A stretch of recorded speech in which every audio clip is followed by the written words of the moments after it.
Alright, Shalom. First and foremost, I want to give all praises, honor, and glory to Yahweh Ba'ashem Yahushai Ba'ashem Rakakudash. Double honors to the apostles and elders of Great Millstone who rule well and teach well. Peace and blessings to the elect out there that's pushing this word in all truth and sincerity. This lesson is going to be about leadership mentality is equivalent to rulership mentality or something along those lines. Alright, and you know, and that's what this book, the Bible, all right, the law, statutes, and commandments, the Most High through the spirit and power of the Most High Yahweh and through His Son Yahweh Shai. That's what He's building up the elect to be, all right, as leaders and rulers of the world to come, all right. And we're practicing that, right now. This is 1 Corinthians chapter 12, verse 27. It says, "Now ye are the body of Yahweh Shai, and members in particular. The Most High hath set up some in the church, first apostles, secondarily prophets, thirdly teachers, after that miracles and gifts of healing, helps, governments, diversities of tongue." And it goes on and says, "Are all apostles? Are all prophets? Are all teachers? Are all workers of miracles? Have all the gifts of healing? Do all speak with tongues? Do all interpret?" And the answer to that is no. You have different members in this body. You have some that can navigate through the scriptures really easy. Some are better speakers than others. Some know how to break down the Hebrew and words better than others. Some are into the herbs. That goes into the gift of healing. And you have different gifts.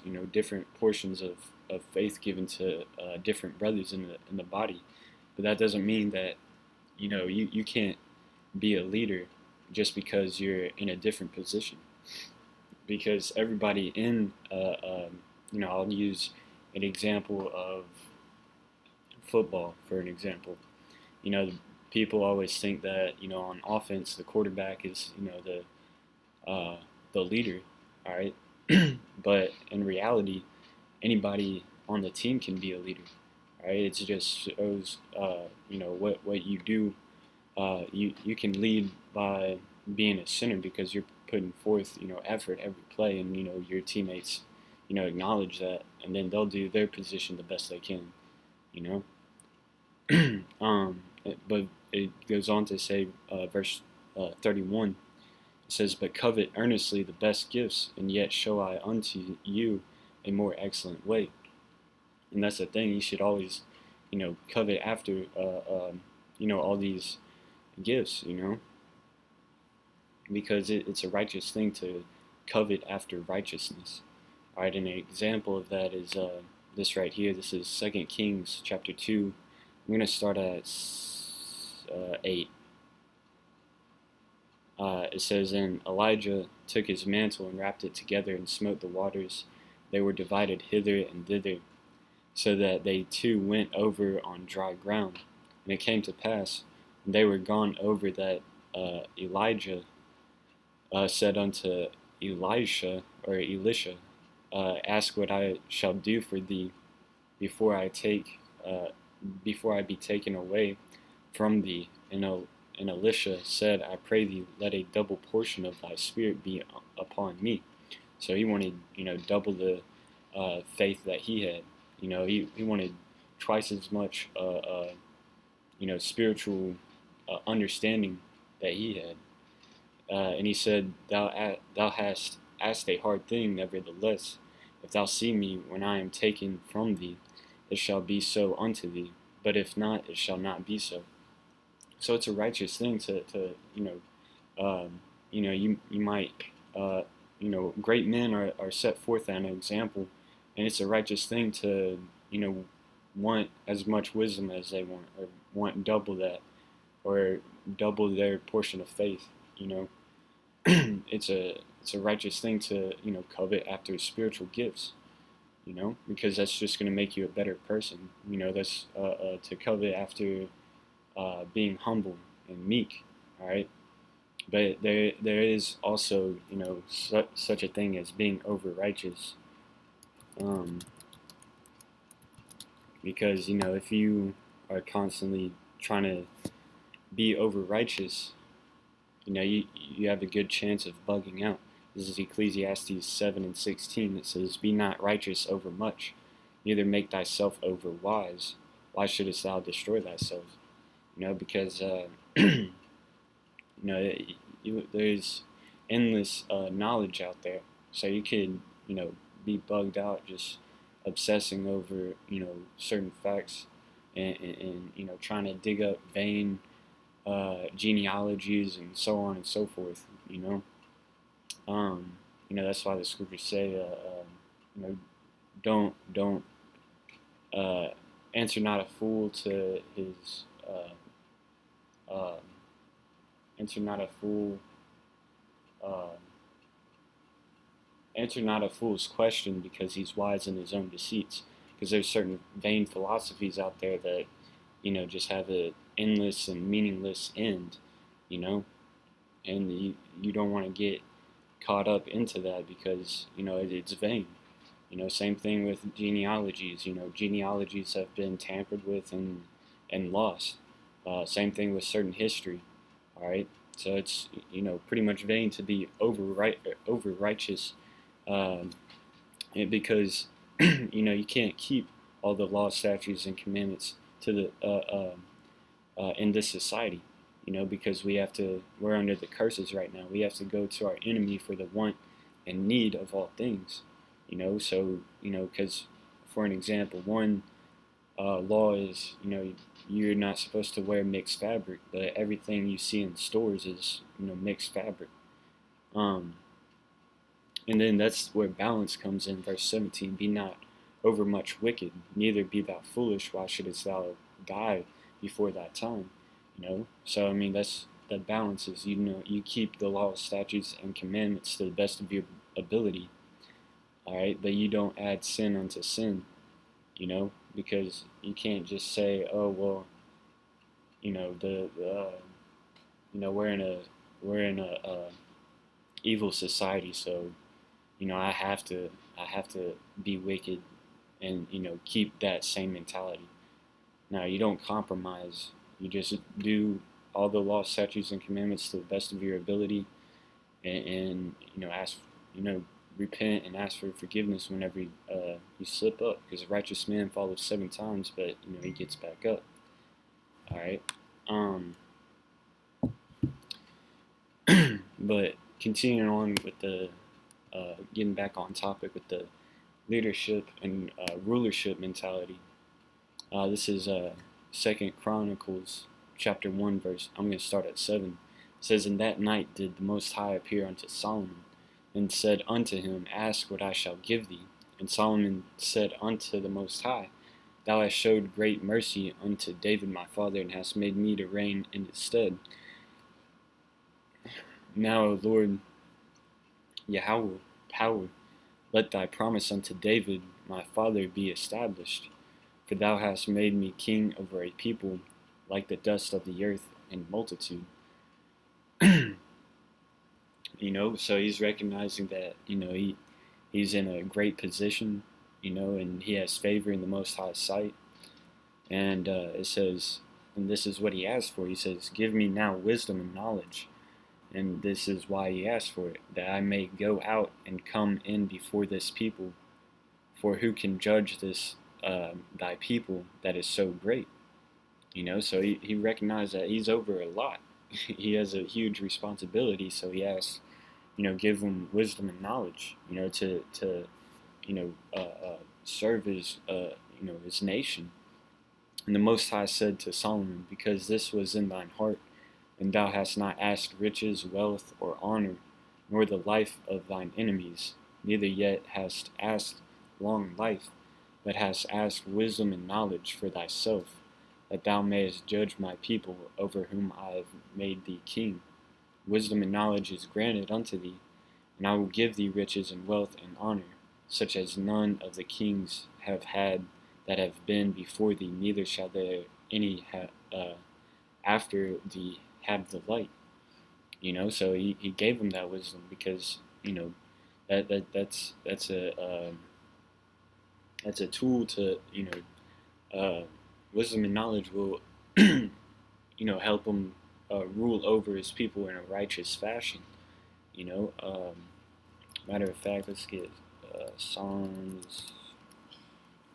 Let's get the first chapter. I'm going to go into the second chapter too, because it goes hand in hand. Dang, it's taking long to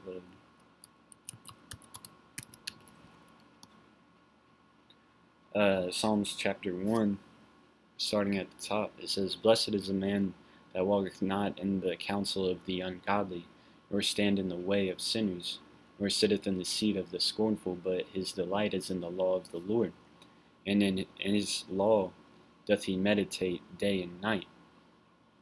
Alright, that's what a true ruler and a leader does. Alright, it says, "And he shall be like a tree planted by the rivers of water, that bring forth his fruit in his season. His leaf also shall not wither, and whatsoever he doeth shall prosper."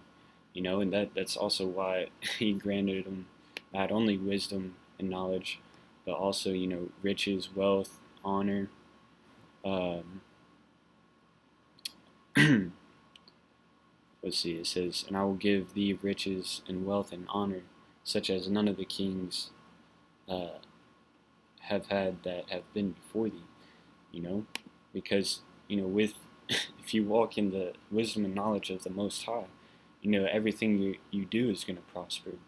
All right, and that's why, we're that's why we're on the rise right now. That's why Israel is on the rise right now, because the men of the Lord have repented and started practicing the law, statutes, and commandments. It says, "The ungodly are not so, but are like the chaff which the wind driveth away. Therefore the ungodly shall not stand in the judgment, nor sinners in the congregation of the righteous. For the Lord knoweth the way of the righteous, but the way of the ungodly shall perish." So the ungodly are going to die. I wanted to grab this part in the second chapter too.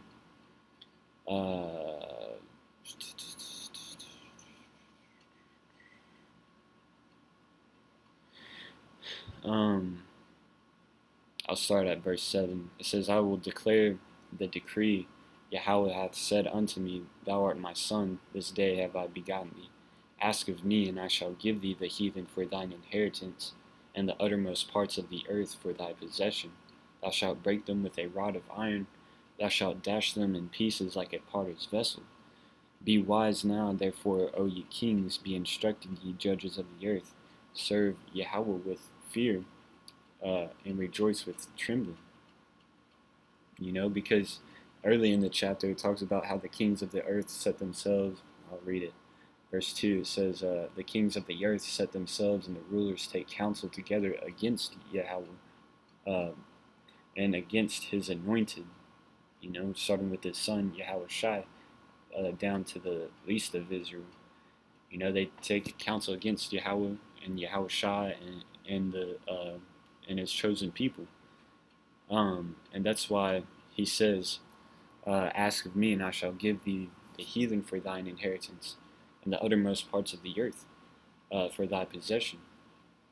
So it's a righteous thing to want to rule the world, right? Because we'll be doing it in righteousness, right? And it's a righteous thing to, get your revenge, all right? And the first person that's going to do that is Yahweh through his son Yahweh Shai, all right? That's why we wait upon Yahweh Shai, right? We don't teach, go up and grab arms. We tell people to wait for Yahweh Shai, repent, so you, get your mind right, and start following the law, statutes, and commandments to the best of your ability. Pray to Yahweh Bashim Shai, fast, get into the scriptures. Get your mind right, because Yahweh Shai is coming back to kill people that aren't right. Right, and he's coming back to deliver the people that are right. All right, and that's why the scriptures also say the meek shall inherit the earth. All right, I'll grab this chapter, read full chapter. This is Matthew 5, I'll start at. I'll start at. Yeah, I'll start at 2. And he opened his mouth and taught them, saying, "Blessed are the poor in spirit, for theirs is the kingdom of heaven." Because the poor in spirit are people that hate how fucked up this place is, man. You look around and you just see all the problems in the world. It says, "Blessed are they that mourn, for they shall be comforted." And our comfort starts within the scriptures. These words are comforting. That alone, blessed are they that mourn, for they shall be comforted. Blessed are the meek, for they shall inherit the earth. Meek. Let's get that word, meek. Quiet, gentle, easily imposed on, submissive. Let's get into the letter.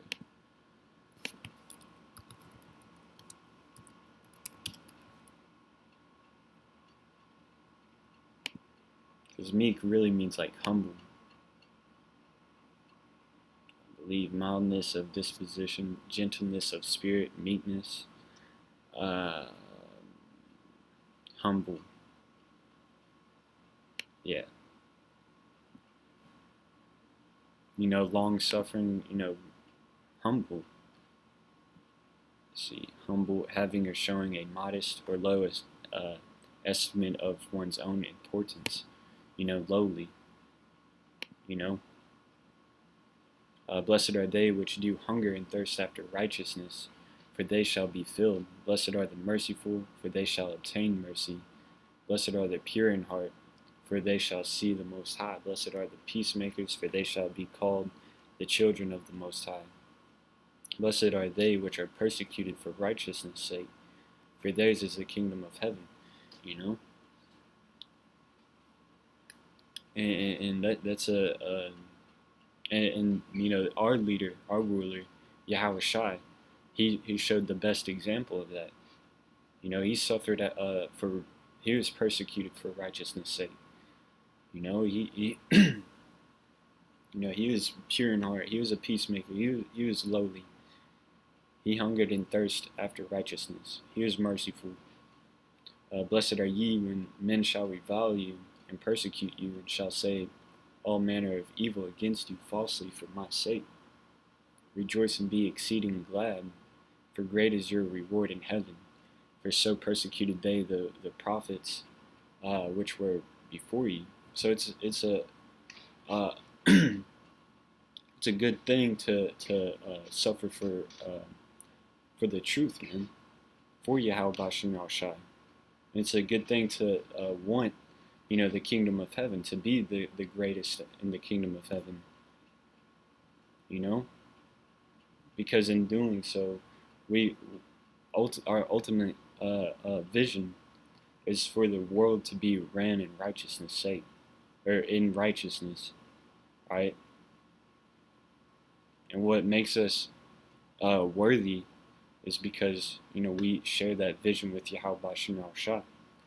We just want to see the world run how it's supposed to be ran, according to the law, statutes, and commandments of the Most High. Because we see the outcome when it's not. Alright? Just to grab a quick scripture.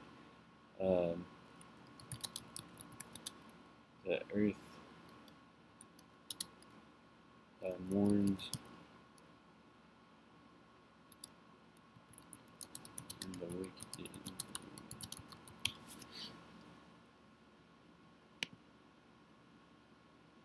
Yeah, this is Proverbs 29:2. When the righteous are in authority, the people rejoice.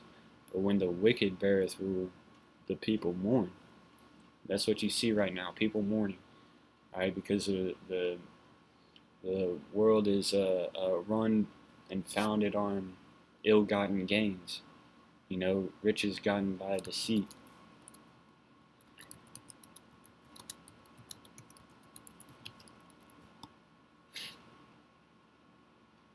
This is why a power shift is happening.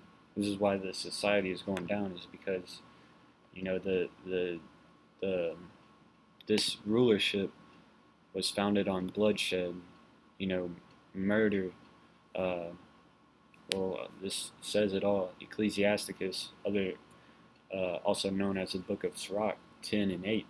Because of unrighteous dealings, injuries, and riches got by deceit, the kingdom is translated from one people to another. You know, and that's why, in the end, the meek are gonna inherit the earth. It's like, I mean, you see it in this society. You have people that will get, they'll start out with nothing. They come from nothing, and they might come up on some money and are wealthy. And those people are still really down to earth because they remember where they came from. They were like really cool. And they don't treat people like assholes, and that's why you'll be honored to work for somebody like that. You'll want to work for somebody like that. Going back to keeping these two scriptures in mind for this analogy that I'm saying. When the righteous are in authority, the people rejoice, and because of unrighteous dealings, injuries, and riches got by deceit, the kingdom is translated from one people to another. Like I'll use this as an example. Let's say you have an asshole boss, all right, that just worked you to death, didn't pay you much, and was always on your ass, didn't show mercy, right? You hate working for that guy. But let's say somebody started from the bottom, and he saved up his money until he could quit his job and go work somewhere else, and he started making more money, and he started his own business. And he never complained. He just worked hard, suffered unrighteously, and then he starts his own business, and the people start turning against the asshole boss and start working for the guy that came up, right? And he shows mercy to those employees. That's what's happening right now. This the asshole boss is getting kicked out of that boss seat, right? People are realizing that this ain't the way. People are waking up to the wisdom and knowledge of the Most High. This word is getting pushed out there, right? And it starts with that leadership mentality. The Most High is creating leaders right now, all right? Leaders that are after the Most High's heart, like King David, like King Solomon. Wanting wisdom and rulership so it can be done in a righteous fashion, right? And that's the rulership and that leadership mentality. Is being humble, man, being a servant. All right, because when you are a leader or a ruler, that's a big responsibility, right? You don't have to like going back to this. Or I don't think I've read this yet. This is Luke 12 and 48. I'll end it with this. Let's start up a bit.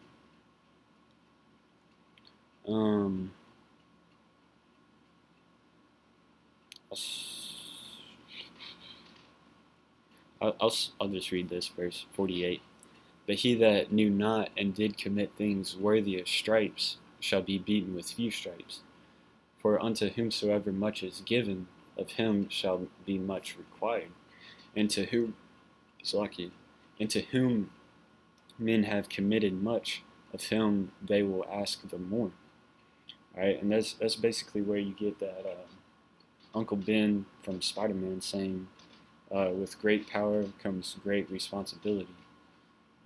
Because this is a whole parable. I suggest brothers go back and read this, Luke the 12th chapter, because the parable was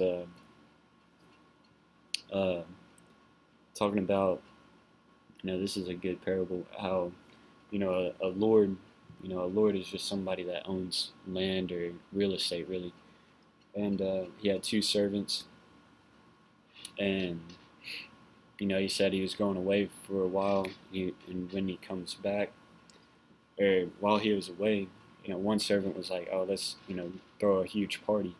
The Lord delayed his coming. He's not coming back. Let's just, do with this land as we will. And one was like, no, we need to, keep the house tight. So when he came back, the the ones that were ignorant of what they needed to be done, they were beaten with few stripes, but whoever was in charge, they were beaten with many. So that's where you get that idea of, for unto whomsoever much is given, of him shall be much required. And to whom men have committed much, of him they will ask the more. You know, so it just saying, if you're in that leadership uh, role, you have a huge responsibility. You know, and hey, we do have a huge responsibility. Practicing these laws, statutes, and commandments is a huge responsibility. All right, teaching, feeding his flock. You know, but with that, I'm going to end the lesson. Lord willing, this was edifying and uplifting to the elect of Israel and the 1/3. Once again, I'm going to give all praises, honor, and glory to Yahweh Bashim Al Shai. Double honors to the apostles and elders, great millstone, who taught me this truth. And peace and blessings to the elect of Israel out there in the 1/3 that's pushing this word in all truth and sincerity in whatever way possible. Shalom.